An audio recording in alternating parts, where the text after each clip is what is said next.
Hello दोस्तों, Hindi technology of superfast पर आप सभी का स्वागत है। आप देख रहे हैं हिंदी का प्रैक्टिस सेट जिसमें हमारे होंगे 10%। आपका स्कोर क्या रहता है 10 में से, आप हमें कमेंट बॉक्स में ज़रूर बताएं।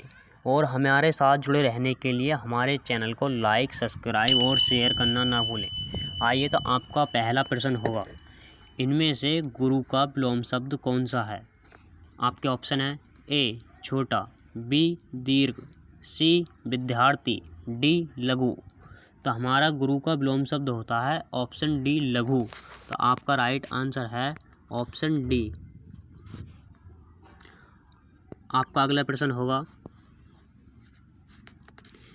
इनमें से कमल का पर्यायवाची शब्द कौन सा है। यह वेरी इम्पोर्टेंट क्वेश्चन है क्योंकि यह परीक्षा में बार बार पूछा गया है।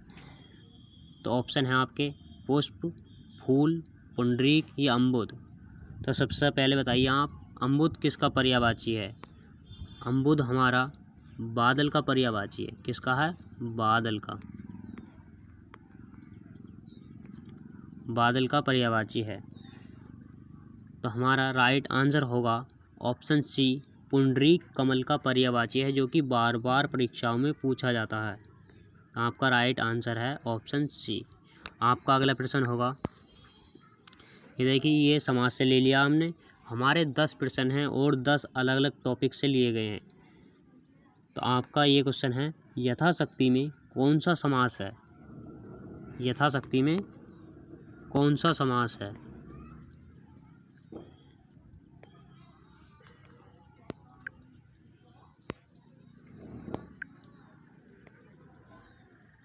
यथाशक्ति में कौन सा समास है। ऑप्शन है आपके बहुब्रीहि समास है, या अव्ययीभाव समास है, या कर्मधारय समास है, या द्विगु समास है। तो आपका राइट आंसर क्या होगा, कमेंट में बताएं।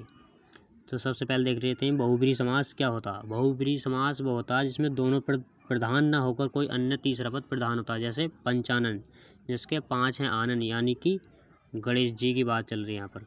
अव्ययीभाव समास क्या होता है।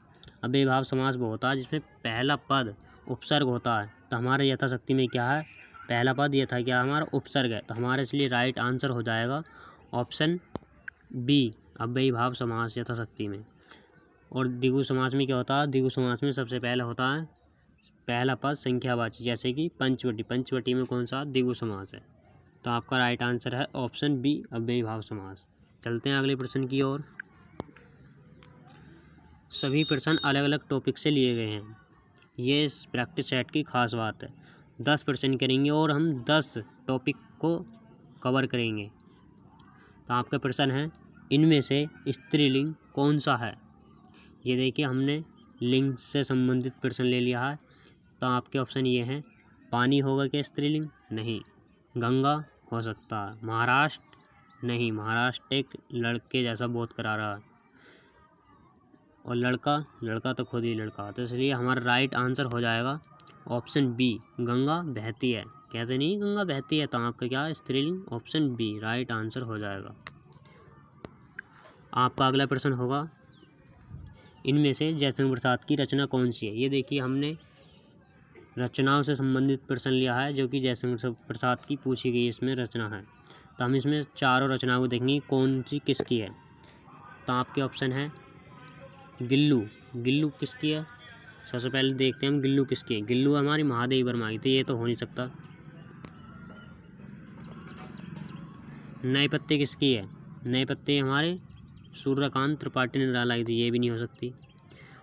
ऑप्शन सी है आपका सूरज का सातवां घोड़ा। सूरज का सातवां घोड़ा किसकी है, हमारी धर्मवीर भारती, तो ये भी नहीं हो सकता। तो बची कौन सी, लहर, यानी कि जयशंकर प्रसाद की लहर है। आपका यही राइट आंसर है। आपका अगला प्रश्न है, ये वेरी इंपॉर्टेंट इस प्रैक्टिस सेट का प्रश्न है, जो कि हर परीक्षा में ये बार बार पूछा जाता है। तो आपका प्रश्न है, इनमें से संयुक्त व्यंजन कौन सा है। इनमें से संयुक्त व्यंजन कौन सा है। ये वेरी इंपॉर्टेंट क्वेश्चन है, ये हर परीक्षा में ज़रूर ही पूछा जाता है, इसमें से एक न एक। तो देख लेते हैं। आपका ऑप्शन ए क्या है, ये क्या है, एक हमारा अर्धस्वर है। ये क्या हमारा अर्धस्वर।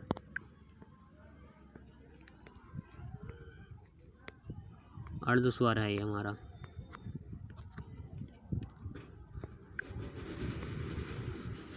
छः क्या हमारा, यही हमारा संयुक्त व्यंजन है। ये किस किस के योग से बना देख लेते हैं अभी। ये हमारा आध कै प्लस से के योग से मिलकर बना होता है। हमारे संयुक्त व्यंजन कितने होते हैं, चार। कौन कौन से होते हैं, एक तो ये होता है, एक त्रय होता है, एक श्रय होता है और एक ज्ञानी होता है। ये हमारे चार संयुक्त व्यंजन होते हैं। आप देखते हैं अगले प्रश्न की ओर चलते हैं। तो आपका राइट आंसर कौन सा है इसमें, बी। तो आपका अगला प्रश्न है, भाषा की सबसे छोटी इकाई कौन सी है। भाषा की सबसे छोटी इकाई कौन सी है। आपका प्रश्न ये है, भाषा की सबसे छोटी इकाई कौन सी है। तो गौर देने वाली बात यह है सबसे छोटी इकाई पर। तो देख लेते हैं, वाक्य होगा क्या, या पद, या फिर वर्ण, या शब्द। तो इसमें हमारा राइट आंसर होगा ऑप्शन सी, वर्ण हमारी भाषा की सबसे छोटी इकाई है। क्योंकि वर्ण से ही हमारे शब्द बनते हैं और शब्द से पद, पद से वाक्य बनते हैं। तो इसलिए हमारी सबसे छोटी इकाई कौन सी है, वर्ण। तो आपका राइट आंसर है ये। अब चलते हैं अगले प्रश्न की ओर। आपका प्रश्न है, भाषा की सबसे छोटी सार्थक इकाई कौन सी है। ये देखिए, ये और भी महत्वपूर्ण प्रश्न है, जो कि परीक्षा में बार बार ये भी पूछा जाता है।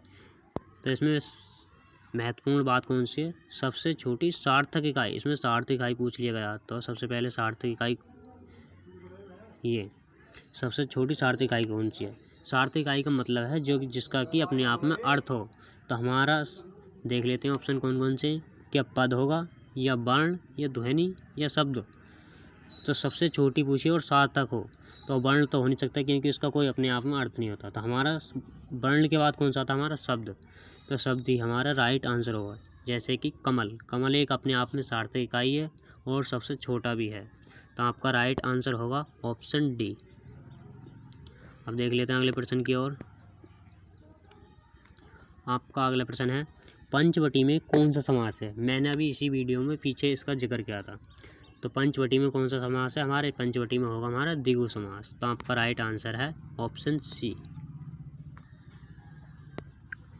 चलते हैं अगले प्रश्न की ओर। ये वेरी इंपॉर्टेंट प्रश्न है और इस वीडियो का लास्ट प्रश्न भी है, क्योंकि ये रसों से पूछा गया और रसों में भी बहुत महत्वपूर्ण प्रश्न पूछ लिया गया है यहाँ पर। तो आपका राइट आंसर होगा, इसने पूछा हमसे, भरत मुनि के अनुसार, सबसे महत्वपूर्ण बात यह है, भरत मुनि के अनुसार रसों की संख्या कितनी मानी जाती है।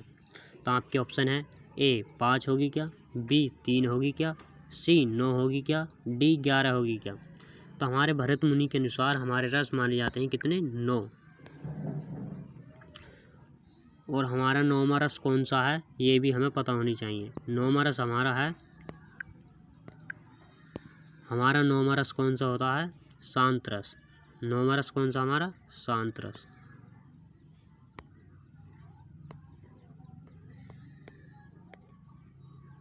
इसे 9वां रस भी कहा जाता है। तो आज के लिए बस इतना ही। जय हिंद, जय भारत। मिलते हैं फिर अगली वीडियो में। और हाँ, हमारे चैनल को लाइक, सब्सक्राइब और शेयर करना ना भूलें, क्योंकि एक वीडियो बनाने में बहुत मेहनत लगती है। तो जय हिंद, जय भारत।